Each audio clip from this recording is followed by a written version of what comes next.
They look fresh, colorful, and convenient, brightly lit under chilled glass cases, stocked with sliced fruit, pasta salads, and leafy greens, all just begging to be scooped into a to-go container. Grocery store salad bars have become a staple for busy shoppers who want something healthy, quick, and seemingly wholesome. But behind that wall of lettuce and chickpeas lies a reality most people never think twice about. And once you know the truth, you might never touch a grocery store salad bar again. Let's start with the illusion. Salad bars look clean. They're presented under shining lights, surrounded by chilled metal trays, and typically situated in a well-maintained section of the store. But visual presentation doesn't tell the whole story. These are open-air food stations exposed to dozens, sometimes hundreds, of hands and breath vapors daily. Every time someone leans over to scoop some edamame or grilled chicken, they're not just choosing their lunch. They're potentially contaminating everything in that tray and the ones nearby. Even with those small plastic sneeze guards in place, microscopic particles from coughing, talking, or simply breathing still travel. And they don't need much time to land.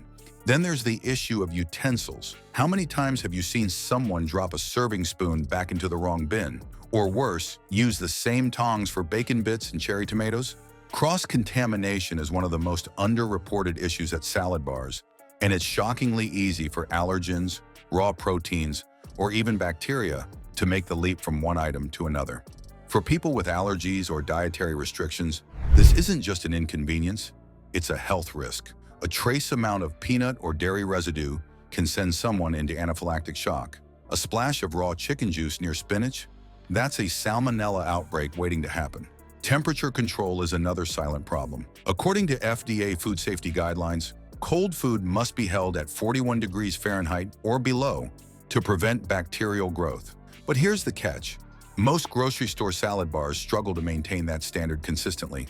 The sheer design of these bars, especially during high traffic hours, makes it hard to keep everything cold. And once food creeps above that safe temperature, even by a few degrees, bacteria like Listeria, Salmonella, and E. coli can begin multiplying in ways you don't see, smell, or taste. This isn't theoretical, it's documented. Multiple health investigations over the last decade have traced foodborne illness outbreaks back to improperly maintained salad bars. Now let's talk about freshness. Most people assume the items in a salad bar were just chopped, prepped, and served that morning. But the truth is more complicated. Grocery store salad bars often rely on pre-packaged ingredients stored in large industrial tubs and transferred daily into display trays. That creamy potato salad, it could have been made a week ago in a central facility and shipped in with a long shelf life. The fruit slices, they're often preserved in citric acid or sugar water to keep them from browning. The lettuce might have been pre-cut days ago, vacuum sealed in bags, and stored in backroom coolers until needed. While technically still within expiration limits, the nutritional quality and flavor degrade over time. You may think you're eating something fresh, but it might already be several days into its life cycle. And here's something even more unsettling. What happens when items don't get used up? In an ideal world, food that sits too long would be tossed, right? Not always. Some grocery stores are under pressure to cut waste and protect their bottom line. That pasta salad at 8 p.m. might be the same pasta salad that was sitting there at 10 a.m. yesterday, just stirred, spritzed with water, and moved to a different section to refresh its look. Some items may even be scooped out, chilled overnight, and placed back out the next day. That gives bacteria plenty of time to grow unnoticed. Let's not forget human behavior. We'd all love to believe that every shopper using a salad bar follows the rules. But reality proves otherwise. People touch food with their hands. They taste items and put them back. They sneeze or cough while leaning in. Children reach for grapes with their bare fingers. And sometimes employees are too busy or too understaffed to monitor the bar effectively. All of these behaviors turn what's supposed to be a healthy lunch into a microbial roulette wheel. The cleaning process doesn't always offer peace of mind either. Salad bar stations are complex. Metal trays, plastic bins, tongs, and chilling surfaces all require thorough, frequent cleaning. But most employees responsible for these areas are juggling multiple tasks: stocking, prepping, cleaning, and customer service. Corners can get cut. Trays may be wiped but not sanitized. Utensils may be rinsed, not scrubbed. When cleaning is inconsistent, bacteria finds hiding spots, especially in cracks, under trays, or around drain channels. And once it's there, it can spread silently and steadily. Now consider the psychology of salad bars. There's something empowering about customizing your meal. The idea that you can build your own bowl with healthy greens, lean proteins, and just a touch of dressing sounds great, until you realize you have no idea how long those ingredients have been sitting there, who touched them before you, or what they have come in contact with. That's the trap, a false sense of control. You think you're making the healthy choice, when you could actually be putting your immune system on the line. Nutritionally, salad bars also carry hidden pitfalls. Yes, there are veggies, but there are also high-calorie dressings, oily pasta salads, fried toppings like croutons or onion rings, and pre-marinated meats loaded with sodium. One innocent-looking salad can quickly rack up over 800 calories and a day's worth of sodium, more than some fast food meals.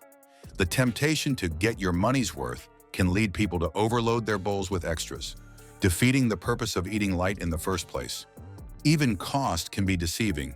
At $8 to $10 per pound, salad bar meals seem like a good deal, until you realize how heavy certain items are. A scoop of egg salad, a few dense pasta servings, and a handful of marinated vegetables can weigh more than you expect. You fill your bowl with what looks like a small lunch, only to get sticker shock at the checkout. And because there's no way to return or adjust once it's weighed, you're stuck. It's psychological pricing. Low entry point, high exit cost. Lastly, the environmental impact is often overlooked. Salad bar setups rely heavily on single-use plastics. Every container, lid, fork, and napkin used contributes to landfill waste. And while some stores offer recyclable or compostable materials, compliance is spotty and infrastructure isn't always available. Compare that to buying ingredients and preparing meals at home, where you control packaging, storage, and waste. Salad bars sell convenience, but they do so at a steep ecological cost. So next time you're in a grocery store and your eyes drift toward that beautiful array of chopped vegetables and pre-made goodness, pause. Ask yourself, do you know where that food came from? How long it's been sitting out? Who touched it before you? Is it really worth the risk for something you could prep at home in 10 minutes with better hygiene, lower cost, and no mystery ingredients? Grocery store salad bars aren't evil, but they aren't as innocent as they appear. Beneath the surface lies a system that thrives on illusion, convenience, and calculated risk. If health, cleanliness, and value truly matter to you, the smartest choice might be walking right past that bar and heading straight for the produce aisle. Because sometimes the healthiest decision isn't what looks fresh, it's what is fresh, safe, and made with your own two hands.